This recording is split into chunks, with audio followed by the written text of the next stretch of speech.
செங்குறிச்சி கிராமம் எஸ் பாண்டியனூர். இந்த விநாயகர் கோயில் வந்து பால விநாயகர் நண்பர்களே, 13/5/2026. இது எங்கள் சித்தப்பா. அது அண்ணன் தான், இது அண்ணன் தான். அவங்க 2 பேருமே கூட பிறந்த அண்ணன் தம்பிங்க. இவங்க 2 பேருமே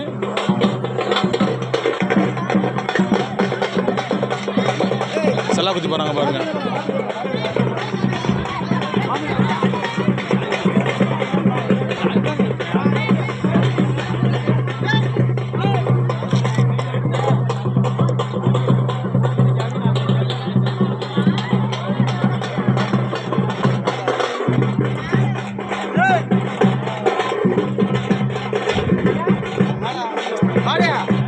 Hey,